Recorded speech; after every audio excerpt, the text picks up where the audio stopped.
Hello and welcome to another update video about Bitcoin. Yeah, Bitcoin moved towards $39,500. It has, with that move, reached the first level in our target area that we talked about in the previous videos. Here, the 61.8 Fibonacci extension level. Yeah, it's coming true. I mean, it's been worth the wait. We've been highlighting here the idea and primary perspective that we should get one more extension in wave 5 of 1. Slowly but steadily, the price did grind higher over the last few weeks, but we haven't really had the breakout that we wanted to see from our triangle, as well as in this fifth wave, really. So far we haven't really had a clear fifth wave, and now we might be in this fifth wave finally. As I shared with you in previous updates, we basically have space all the way up to 43K. I remain focused on higher until we break the first micro support. I'm watching for a potential wave 2 pullback. Yeah, that could start at any time. Yeah, this wave 2 pullback, which could be quite deep. However, and that's something very important, I'm not saying it is happening right now. I just want to make sure that we are cautious and that we are, prepared for it.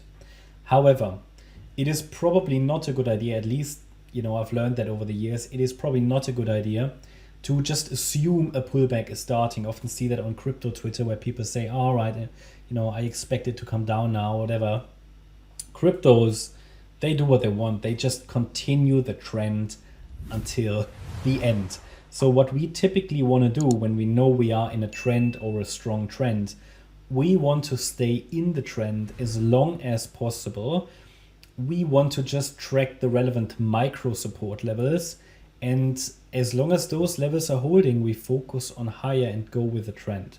It is often that people try to predict the reversal too early, and then people short, and they basically wipe out their portfolio.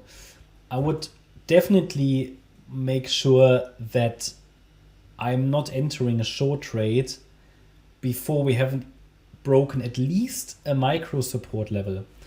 It is a big mistake that many people make, that they short into rallies. That's not really what you do or should do. You should short into corrective rallies after a top has formed.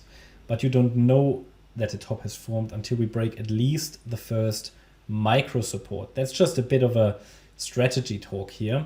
From a strategic point of view as well, what I will do, I will probably cut a few positions here and there, keep the core, okay, and cut a few shorter term positions, and yeah, basically just add to the core if we get a pullback, maybe even reduce the core position a little bit. Definitely not touch my hodl portfolio, and yeah, but again, at the moment there is no sign that a top is in place. We've literally just reached here the 61.8 extension level.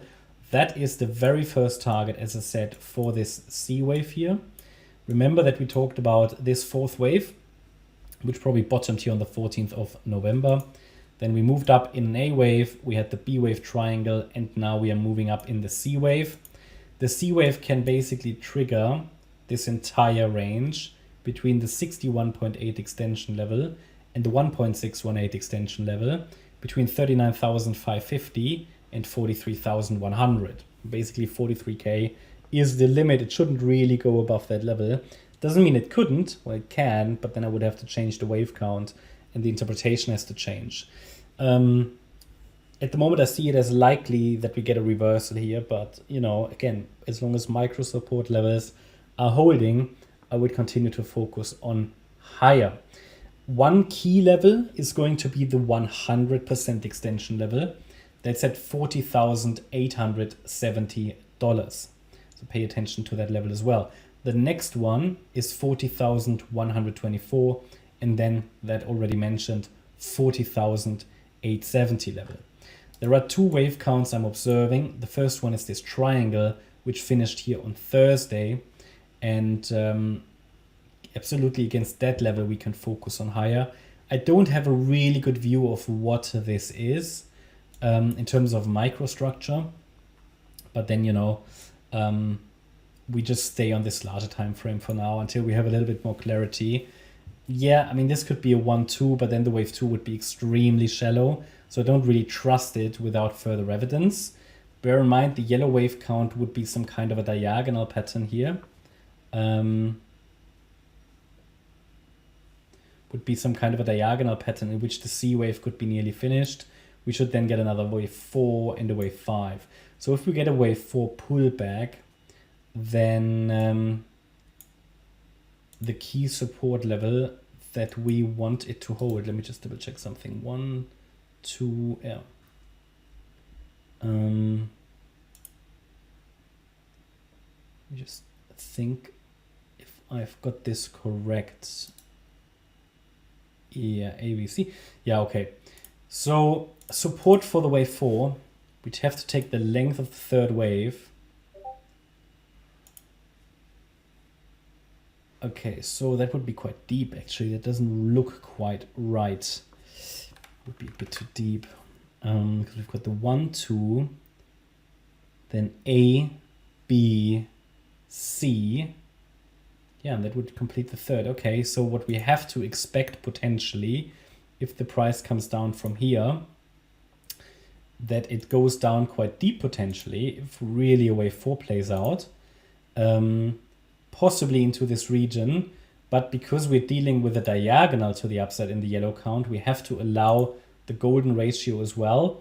So it's probably this region here that we have to have on the radar in case a deep wave 4 pullback occurs.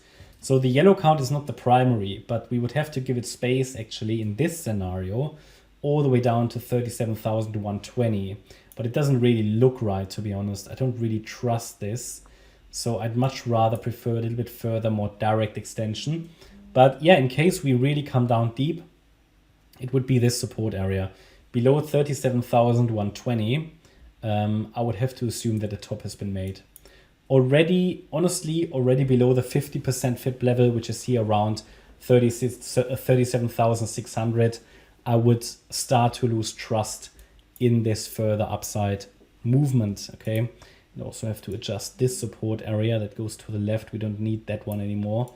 But yeah, this one would be relevant.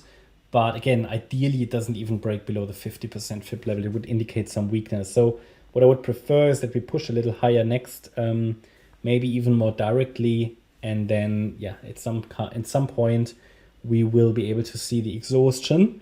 And then we will try to figure out where the top is going to be. It's a bit too early for that, but for now, it's all looking good. Also be aware, crypto Twitter is extremely bullish at the moment, extremely bullish. I mean, I'm bullish as well.